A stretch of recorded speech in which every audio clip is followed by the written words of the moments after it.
Bonjour à tous et bienvenue pour la grosse vidéo d'avant-match entre le Paris Saint-Germain et le Bayern Munich, une rencontre qui s'annonce d'ores et déjà comme ce qui est vu comme la finale avant l'heure, hein. Ça a beau être une demi-finale, vous voyez que l'autre rencontre, ce sera l'Atlético face à Arsenal, deux équipes qui méritent d'être saluées, qu'on analysera également quand leur tour viendra, et qui sont deux challengers importants. Mais si on devait désigner deux ogres dans la compétition reine, ce serait évidemment le Paris Saint-Germain, puisqu'ils sont les tenants en titre, et le Bayern Munich, qui peut se targuer de bien des choses, dont, et ça on y reviendra, avoir battu le Paris Saint-Germain au cours du mois de novembre. Alors dans cette vidéo, on va déjà faire le point un petit peu sur les rencontres qui a eu lieu pour chacune des équipes. On a eu un Angers-PSG qui était assez intéressant, où il y a eu beaucoup de rotation, où il y a du joueur à décrypter. On a eu également un match où il y a eu de la rotation du côté de l'Allemagne avec le 3-4 entre Mayence et le Bayern.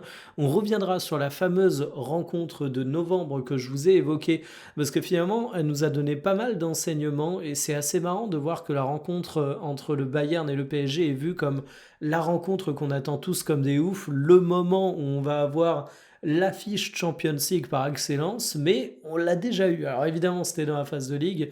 Évidemment, ces matchs n'ont pas exactement la même saveur que les phases à élimination directe, mais on a des premiers éléments à se mettre sous la dent.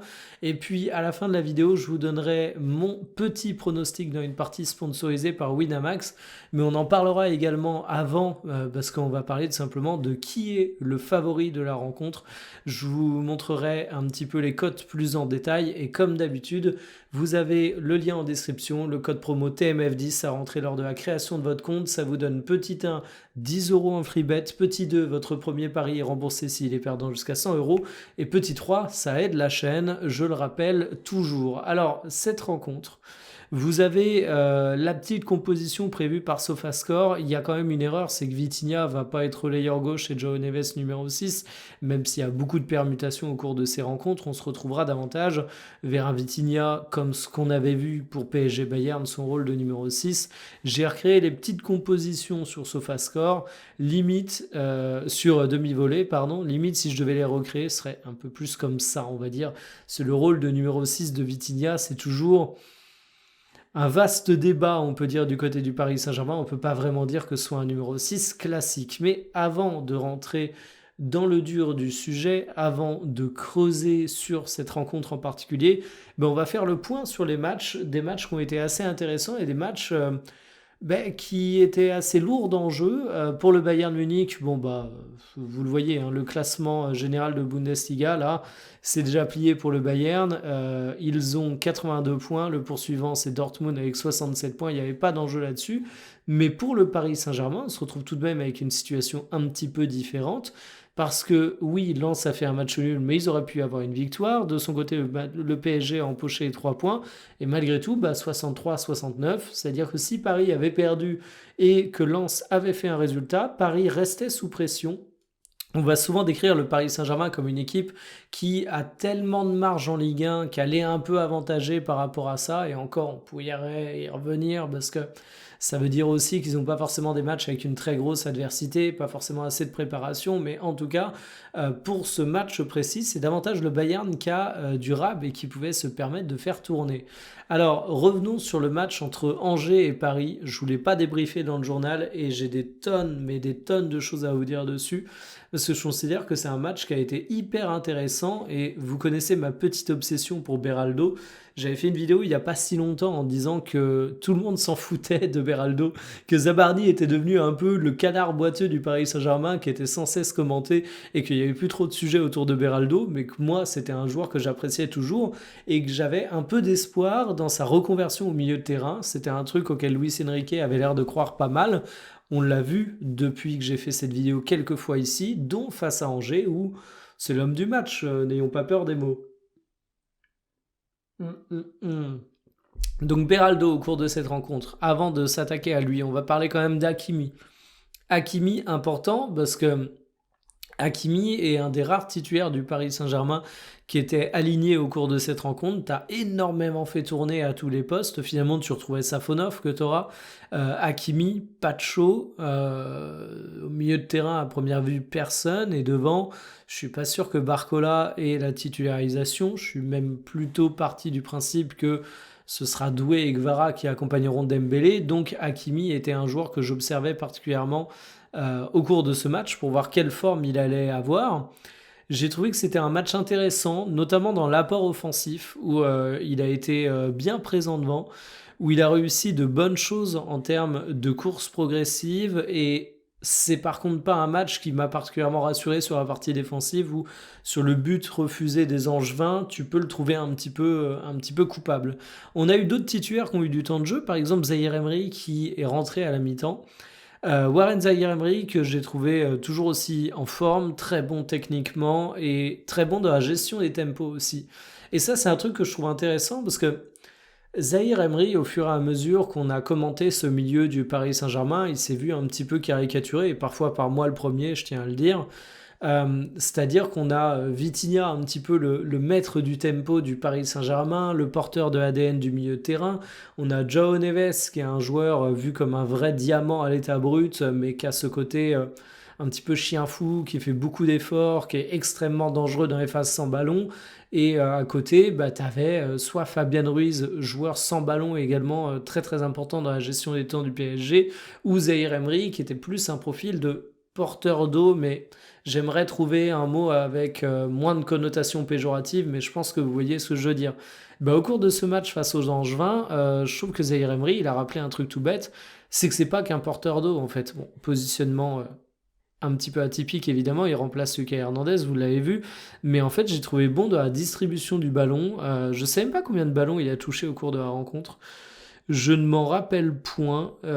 54 ballons, ce qui est vraiment pas mal en une mi-temps. Après, on en reparlera, mais le PSG a 71% de possession, ça aide évidemment.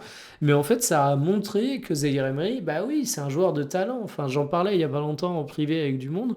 Zahir Emery, au moment où il a sa prolongation de contrat au Paris Saint-Germain, il est vu comme l'avenir du club, et c'est un joueur qu'on voit comme un titulaire indiscutable pour bien, bien, bien longtemps, pour parapher ce qu'on me disait.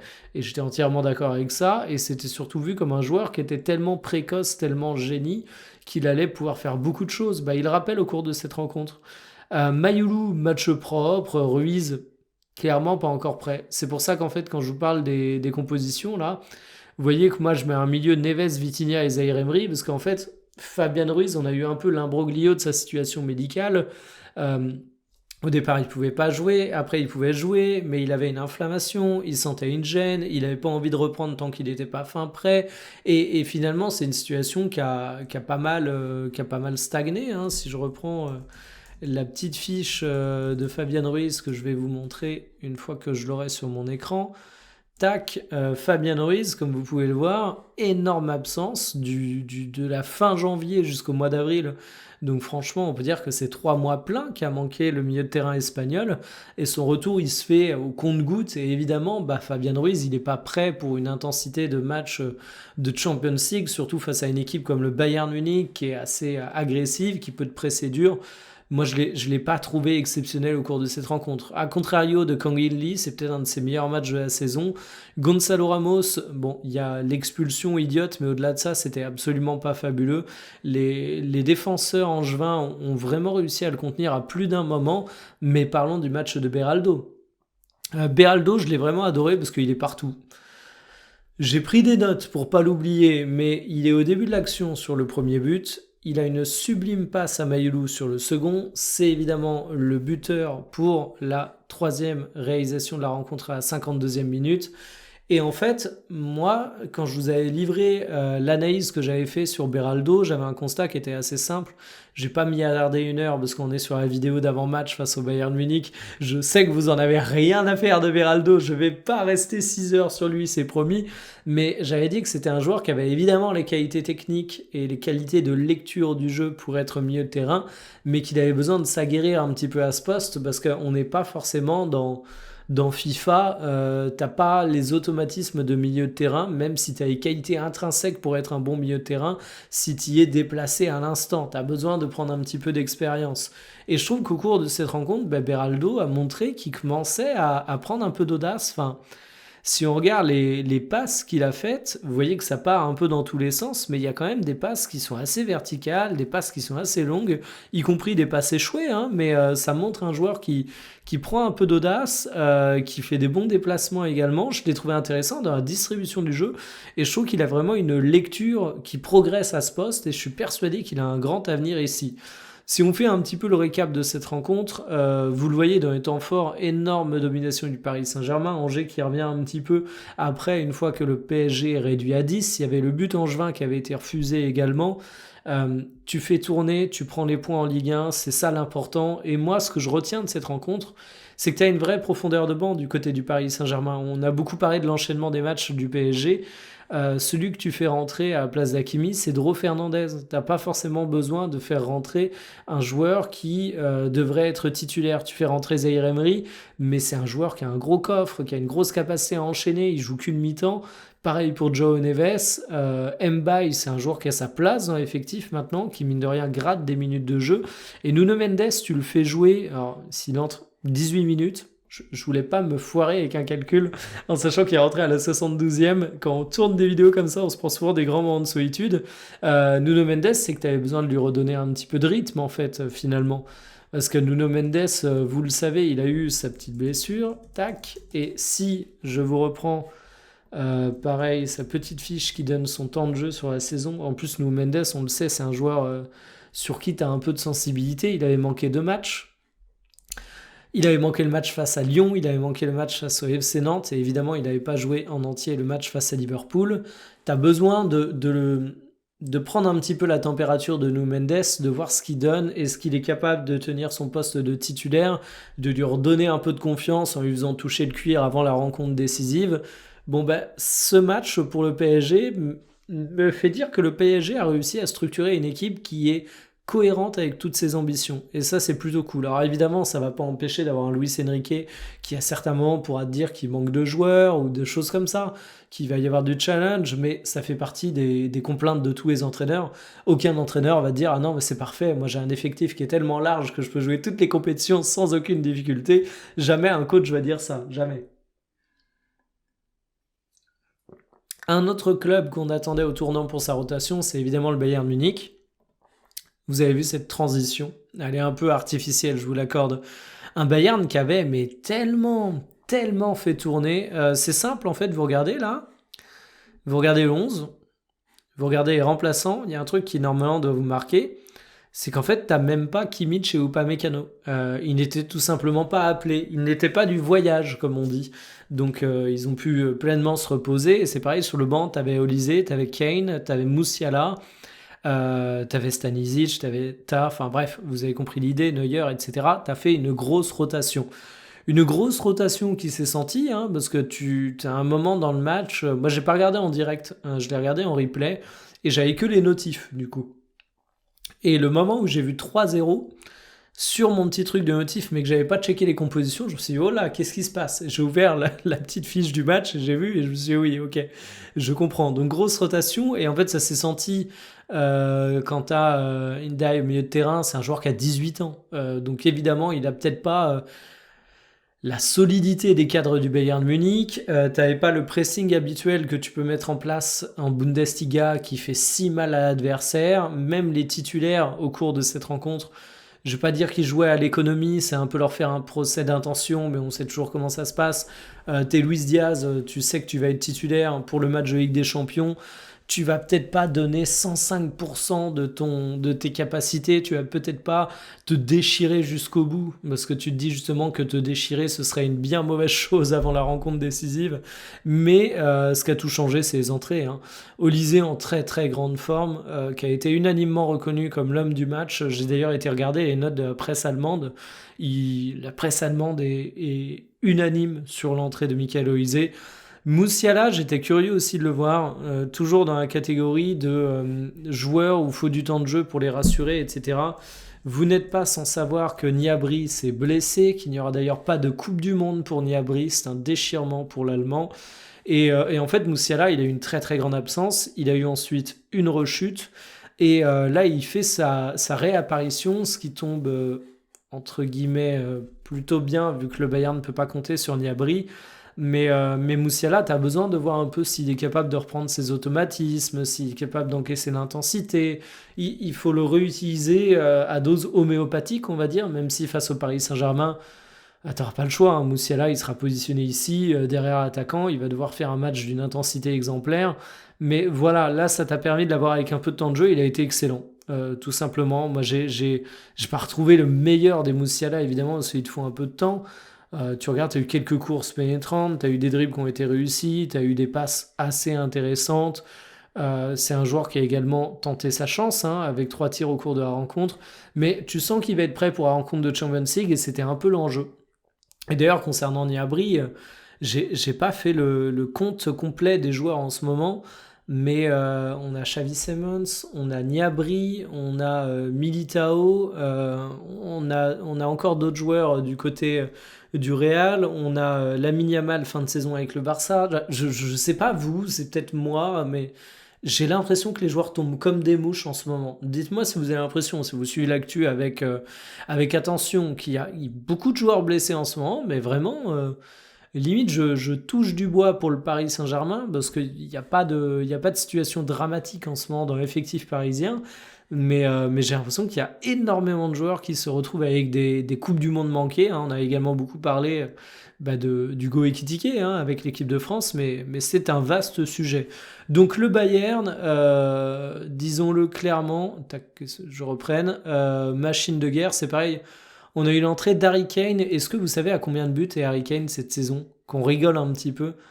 Harry Kane, il est à 53 buts.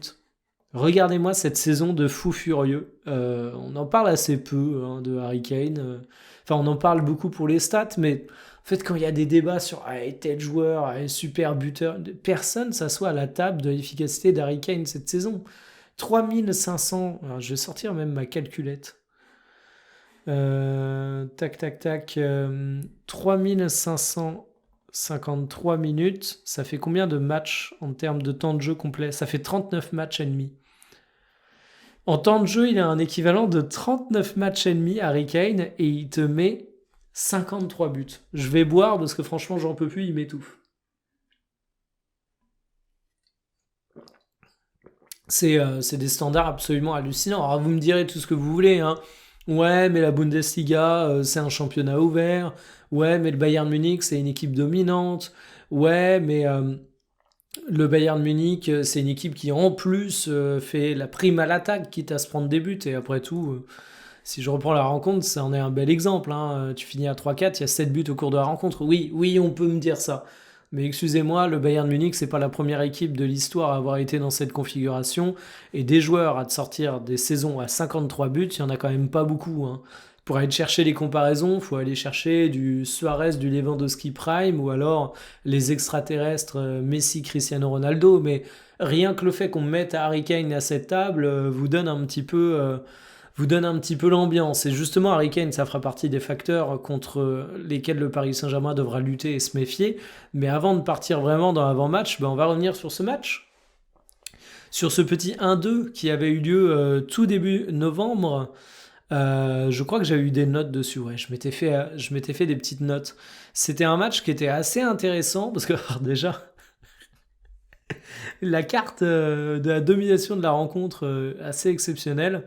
On s'était retrouvé avec un PSG avec un avantage numérique pour la seconde mi-temps, avec un Hakimi malheureusement blessé également, sorti sur blessure, remplacé par Mayoulou avec un Ousmane Dembélé qui était titulaire surprise de mémoire. On avait des doutes sur sa situation médicale, mais bon, qui n'avait pas joué bien longtemps.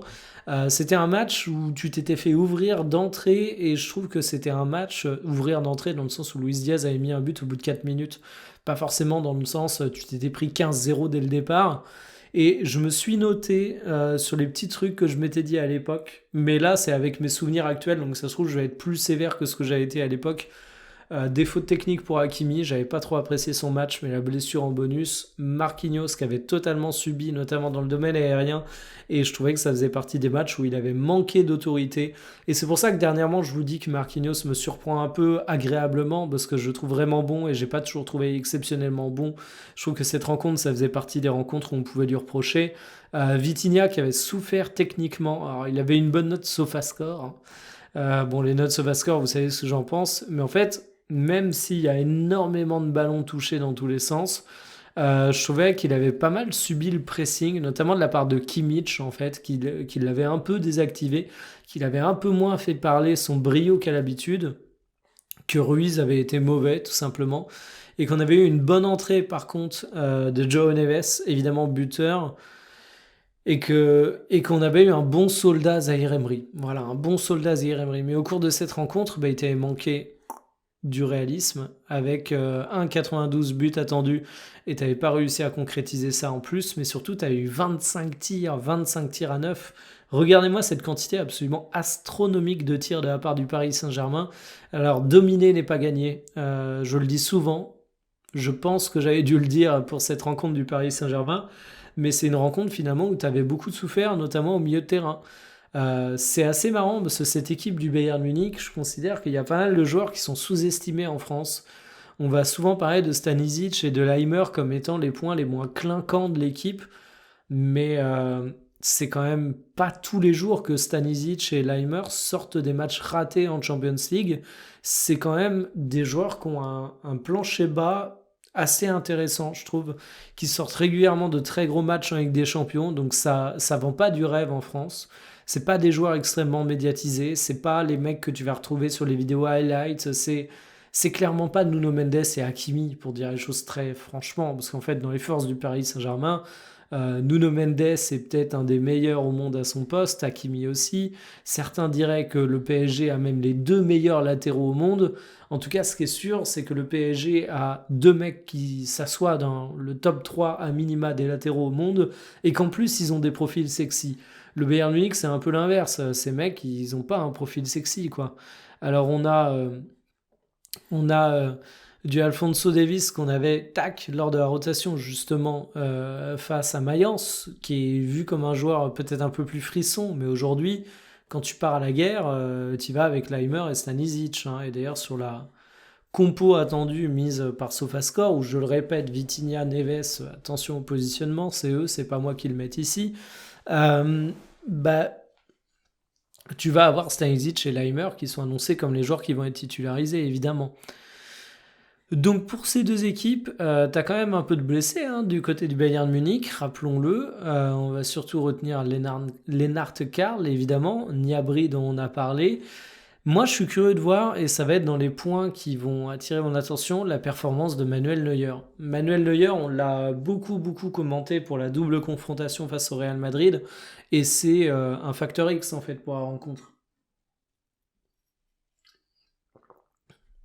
On a tendance aujourd'hui à qualifier de facteur X des joueurs qui peuvent juste faire la différence à eux tout seuls. Pour moi, un facteur X, c'est pas forcément ça, c'est un peu la pièce que tu jettes en l'air. Et je trouve que la double confrontation face au Real était le parfait exemple pour Manuel Neuer parce que ça a été un match fabuleux, puis un match extrêmement frustrant où on pouvait avoir des reproches à lui faire. Il y a aujourd'hui des interrogations sur la prolongation de Manuel Neuer, que les Bavarois me pardonnent, je ne sais plus exactement où ça en est, mais je sais qu'il y a quelques temps, tout le monde disait ah ben, c'est évident, il faut le prolonger, et maintenant c'est ah, peut-être qu'on s'interroge. Bon, la vérité, comme d'habitude, c'est que c'est pas inintéressant de prolonger un Manuel Neuer, mais pas à n'importe quelle condition, c'est comme tout, surtout quand t'as un mec qui a littéralement 40 piges, mais ça peut être le facteur X de cette rencontre, parce qu'en fait, tu peux te retrouver avec un Neuer absolument impassable, qui te sort une très très grande rencontre de Ligue des Champions, mais qui peut se rater aussi. Alors vous allez me dire, on peut dire ça sur tous les joueurs, ouais, mais Manuel Neuer, déjà c'est un gardien, donc t'as très le côté, tu fais une bourde, elle va être immédiatement représentatif de ton match, on va retenir que ça, même si à côté tu fais un match exemplaire, on va dire non, non, c'est sa bourde, ça représente bien son match et on va oublier tous les trucs bons qu'il fait au cours de la rencontre. Donc il y a déjà le poste qui fait que tu peux d'autant plus avoir le côté on-off sur les rencontres, mais en plus, Manuel Neuer est capable de, je le redis, très grand haut comme très grand bas. C'est un peu comme Nuno Mendes en fait. Je sais pas ce que vous en pensez, mais Nuno Mendes, alors ça fait quand même longtemps qu'il n'a pas fait de très mauvais matchs. Très très longtemps. Et il fait quand même beaucoup plus de très bons matchs que de très mauvais.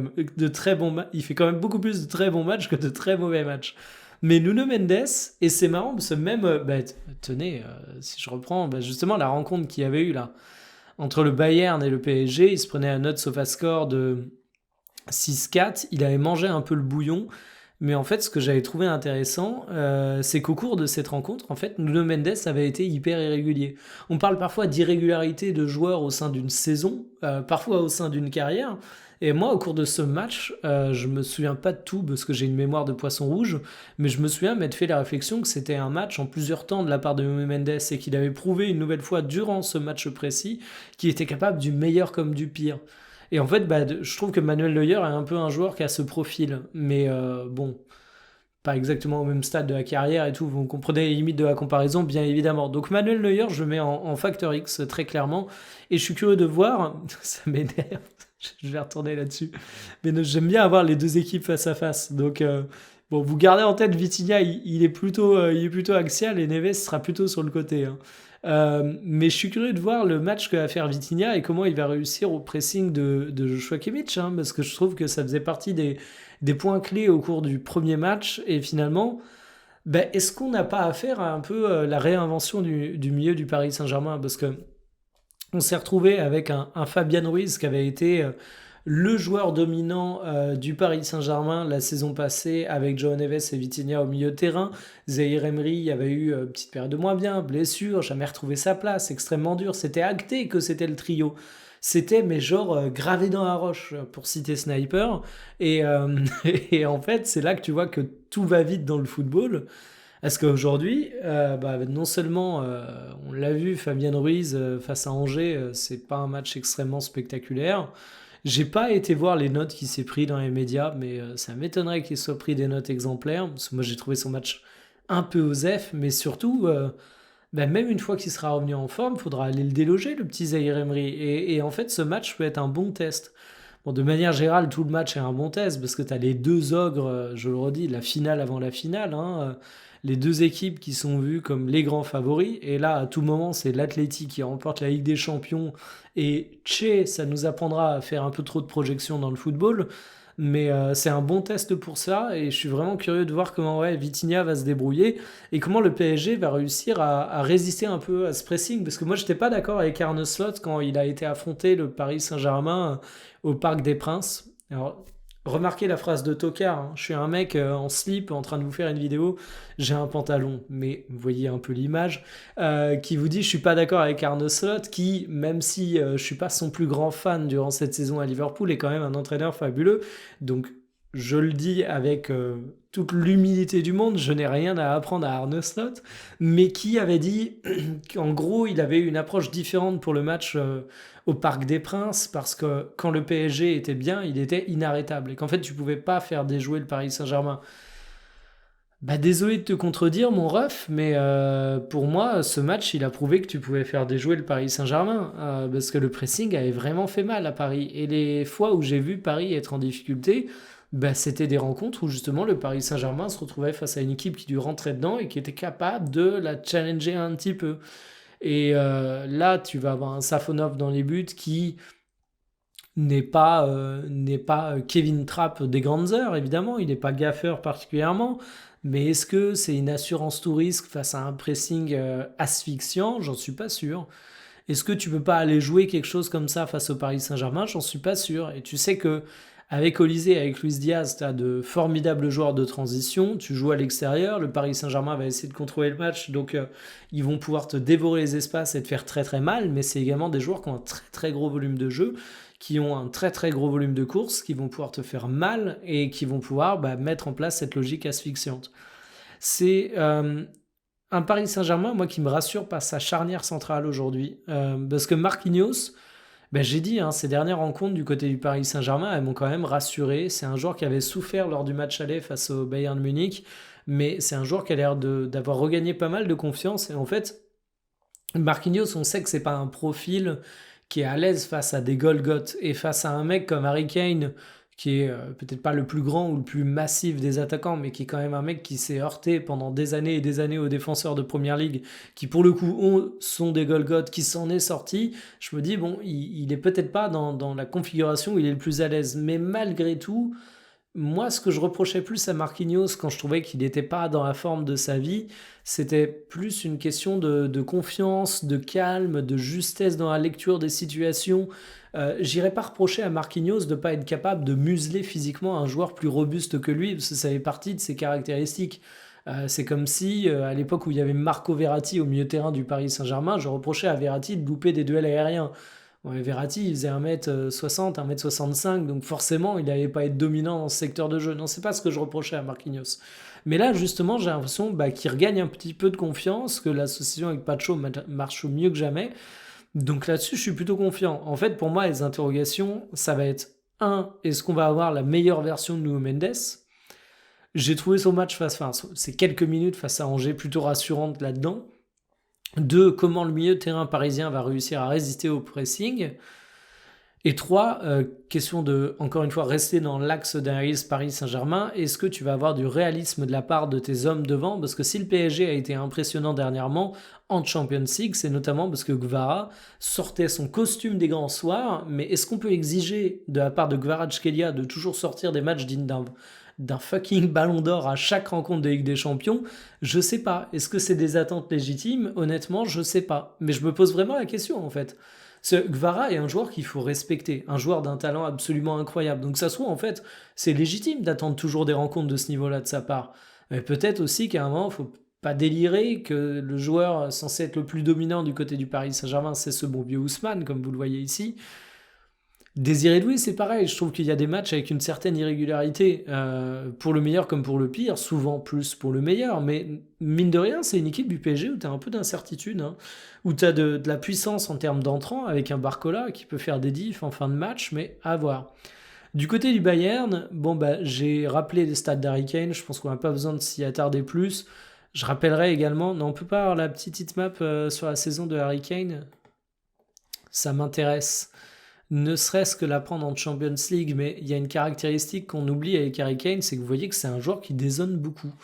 Là, on est en Champions League, en Bundesliga, c'est peut-être encore plus marqué, mais Harry Kane, j'en parlais beaucoup à l'époque de Tottenham, où tout le monde s'en foutait, parce que tout le monde s'en foutait de Tottenham, disons les choses très clairement, mais moi je disais, mais vous vous rendez pas compte, Harry Kane, c'est un numéro 9, qui est aussi un numéro 10 dans certaines rencontres. On dit ça beaucoup de Karim Benzema, mais Harry Kane, il méritait aussi qu'on en parle comme ça. Je crois que c'est sa saison sous José Mourinho. Il est choquant dans le domaine. Donc vraiment un gros atout. Et puis Michael Olise, hein, on en reparlera quand je présenterai mes pronos, mais on est quand même sur un joueur qui... n'ayons pas peur des mots, hein. Je suis pas fan d'Eliott Sofascore, mais ça vous donne déjà une petite température, mais qui marche sur l'eau en ce moment. Si tu regardes la saison de Michael Olise, 46 matchs, 19 buts, 25 passes décisives. Merci à emballer, c'est pesé. Et puis Pavlovic, je trouve qu'on en parle rarement. Et en fait, c'est un peu dans la continuité de ce que je vous disais sur Stanisic et Leimer, qui sont des joueurs que je considère pas considérés à leur juste valeur souvent. Pavlovic, c'est un très bon joueur. C'est un très bon joueur. Il prend quand même la place d'un Goretzka qui est courtisé par l'Europe entière. Faut pas oublier ça, hein. Goretzka, j'en parlais ce matin dans le journal TMF, le Milan est prêt à lui offrir 5 millions par saison, 3 ans plus une année en option, et c'est pas les seuls qui veulent Goretzka. C'est pas pour rien, c'est un joueur qui a été exceptionnel durant sa phase durant la période où on le présentait tel l'exemple miracle des go muscu. Il y a eu une petite phase à vide après, mais c'est un très bon joueur, Goretzka quand même. Pavlovic, c'est un joueur qui est jeune, mais qui est plein de talent. Pavlovic, 21 ans. Là, vous voyez, Sofascore, estimation à 80 millions d'euros, vous en faites ce que vous voulez. Mais vous mettez un Pavlovic au Barça, mais qu'est-ce qu'on aurait des Barcelonais qui forceraient sur lui? La communauté du Bayern est un peu moins active en France, un peu moins massive, un peu moins présente. Mais je pense qu'on sous-estime vraiment en France ce qu'est Pavlovic et ce qu'il peut devenir en fait. C'est qu'il fait partie des joueurs qui ont un potentiel générationnel. quand on parle de cracks qui peuvent vraiment incarner l'avenir, on va penser du côté du Bayern à Musiala. Et évidemment, Musiala mérite largement d'être considéré comme un tel joueur, mais pour moi, Pavlovic, je dirais pas que c'est l'équivalent à son poste de Musiala, parce que pour moi, Musiala, c'est encore vraiment au-dessus. J'espère qu'il va revenir avec son plein potentiel post-blessure, hein. Mais Pavlovic, c'est quelque chose. Donc une très très forte formation du Bayern Munich. Et puis je terminerai en parlant un peu des coachs. Luis Enrique, on le connaît, il a plus rien à prouver. Je pense que n'importe quel supporter du Paris Saint-Germain allume une petite bougie en l'honneur de Luis Enrique tous les soirs parce que on ne dit pas assez tout ce que Luis Enrique a fait au Paris Saint-Germain. Non seulement il fait gagner la Champions League parce que c'est son équipe, c'est ses préceptes tactiques, il a apporté de la discipline dans le vestiaire, faut pas oublier, c'était face à Arsenal de mémoire qui titularise pas Ousmane Dembélé, qui le challenge vraiment, qui lui rentre un peu dans l'art et au final il en fait un ballon d'or. C'est un mec qui a réussi à faire des choix relativement forts. Mayoulou, s'il est là aujourd'hui dans cette position au Paris Saint-Germain, c'est grâce à Luis Enrique qui lui a dit t'auras du temps de jeu, mon gars. Si tu regardes qu'un mec comme Beraldo, tu vas peut-être le sauver, c'est grâce à Luis Enrique. Là, je vous parle de joueurs qui sont mineurs à l'échelle du Paris Saint-Germain, mais si tu prends l'éclosion d'un Désiré Doué, c'était pas du tout écrit quand il arrive au Paris Saint-Germain qui serait l'homme de la finale de la Champions League, parce que petit 1, la Champions League, elle n'était pas écrite pour le Paris Saint-Germain, et petit 2, c'est un joueur qui a été incorporé avec patience du côté de Paris. En fait, Luis Enrique, non seulement il a des préceptes tactiques qui ont extrêmement bien fonctionné, il a réussi à embarquer tout un groupe dans son projet, parce que mine de rien, c'est pas pour rien que j'ai voulu parler du match d'Angers, c'est parce que je trouve que c'est un symbole d'une grande réussite du Paris Saint-Germain que de réussir une rotation dans une Ligue 1 qui est tendue, qui est concurrencée, où tu vas chercher un beau résultat, où tu vas pas cramer tes titulaires.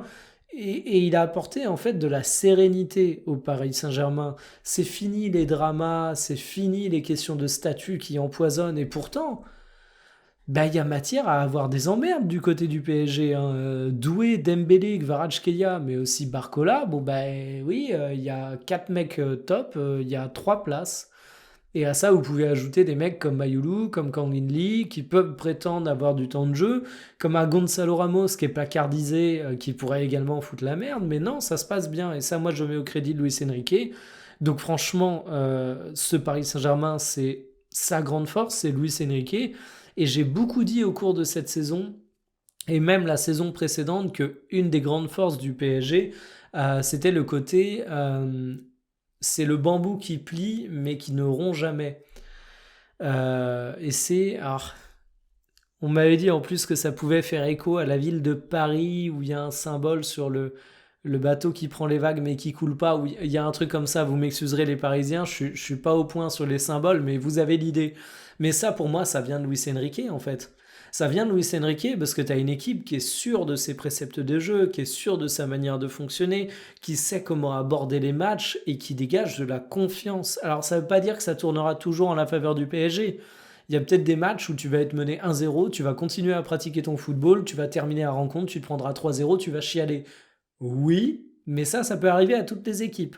Par contre, ce qui n'arrivera pas au Paris Saint-Germain, c'est de perdre 1-0, de perdre au passage leurs moyens et de se retrouver dès la 20e minute en slibard face à un adversaire qui te mange dans la tête psychologiquement. Et ça, je pense que tous les supporters du PSG l'ont connu parce qu'on sait que c'était un des gros problèmes, la fameuse phrase le pire ennemi du PSG, c'est le PSG. Bon, ben Luis Enrique t'a apporté de la solidité mentale. Et Vincent Kompany, bah faut quand même le dire, Vincent Kompany, c'est un mec, il a débarqué au Bayern Munich comme Habib Beye débarque du côté de Marseille. Pardon Vincent Kompany pour cette comparaison. Évidemment, c'était pour la blague, mais je pense que vous avez l'idée, au-delà de mon exagération à but comique, c'est que Vincent Kompany, il arrive, tout le monde est un peu en mode, bon, grand joueur, Vincent Kompany, respect éternel évidemment, mais Vincent Kompany entraîneur, assez peu d'expérience, encore un mec qui a besoin de prendre un peu de match, un petit peu de défaite, de victoire, de voir un petit peu du pays avant de débarquer sur un banc comme celui du Bayern Munich, parce que le Bayern c'est le top du top.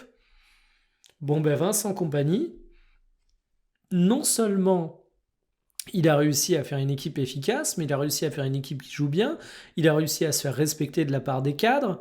Je trouve que tactiquement, c'est un mec qui est assez audacieux. Je trouve que Vraiment, Compagnie a réussi absolument tout ce qu'on pouvait, même au-delà de tout ce qu'on pouvait espérer sur lui au Bayern, en fait, hein.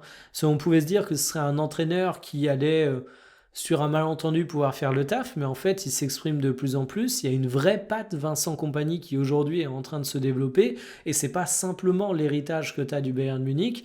L'incorporation d'un Michael Olise qui joue à un tel niveau, évidemment, Olise a un talent, mais c'est aussi qu'il est mis dans de bonnes conditions. Et moi, je suis persuadé que demain, Compagnie, il quittera le Bayern.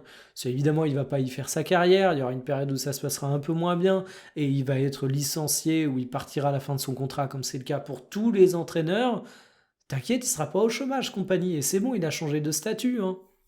Compagnie, demain, il cherche un club, il tape à la porte du Real, il tape à la porte du Barça, il tape à la porte de ce genre d'écurie.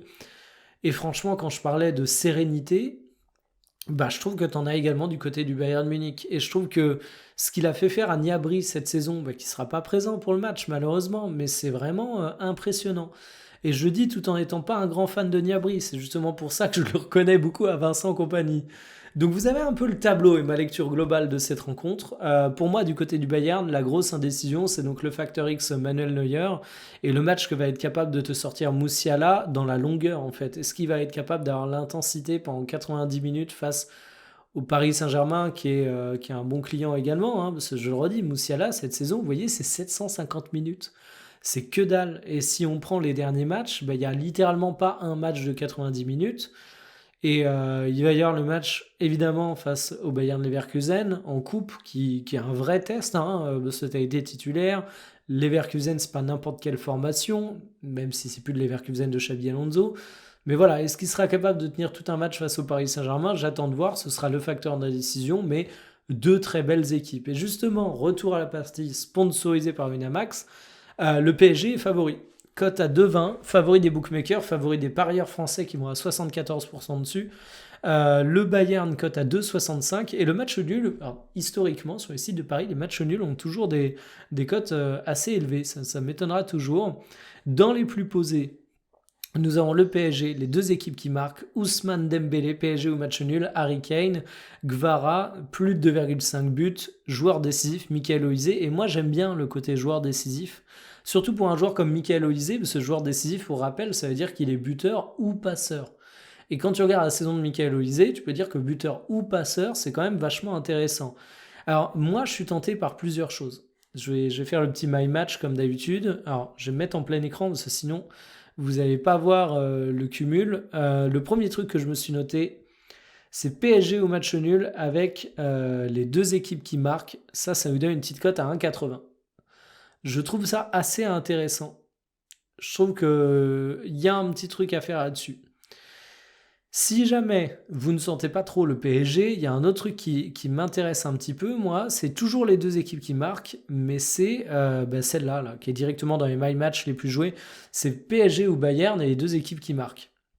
Ensuite, ce que j'avais noté, alors là, c'est pour les audacieux, c'est ajouter à ça Michael Olise. Les deux équipes qui marquent, PSG ou match nul, PSG ou Bayern, pardon, et joueur décisif Michael Olise. Ça nous donne une gigantesque cote à 3, mais qui me paraît pas délirante pour autant.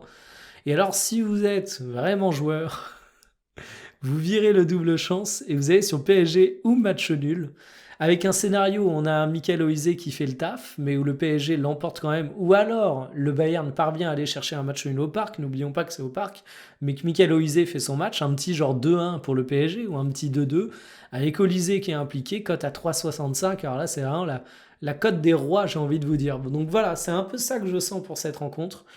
Je vous ai fait une grosse vidéo d'avant-match où j'ai vraiment balayé les rencontres précédentes, où j'ai balayé des points également sur des joueurs qui vont pas être décisifs au cours de ce match. Beraldo, ma petite obsession personnelle, vous m'excuserez, il y avait un peu de hors-sujet, mais voilà, je pense que ça fait partie aussi des points de contexte sympas pour les vidéos d'avant-match.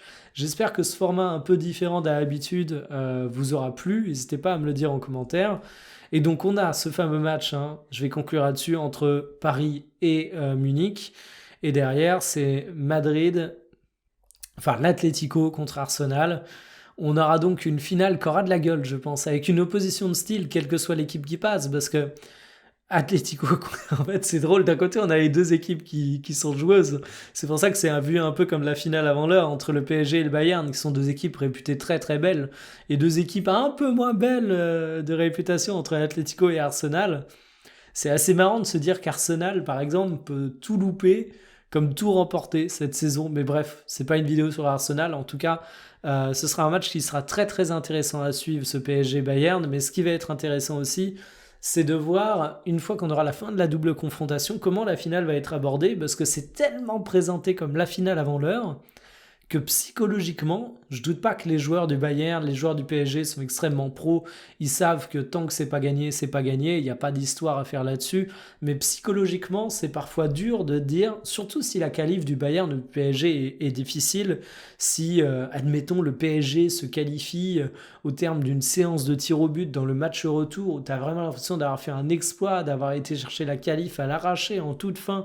C'est dur de dire, c'est pas la fin du parcours, il te reste une finale. Et une finale, c'est jamais simple. Je sais pas si vous voyez ce jeu dire, mais pour moi, c'est un peu un piège, en fait, cette finale avant l'heure qui est annoncée. Bref, 45 minutes de vidéo. Sur ce, je vous laisse. Je vous souhaite de bons matchs, bien évidemment. Ce sera débriefé sur la chaîne Journal TMF, sûrement ici également. Kiffez bien. Salut.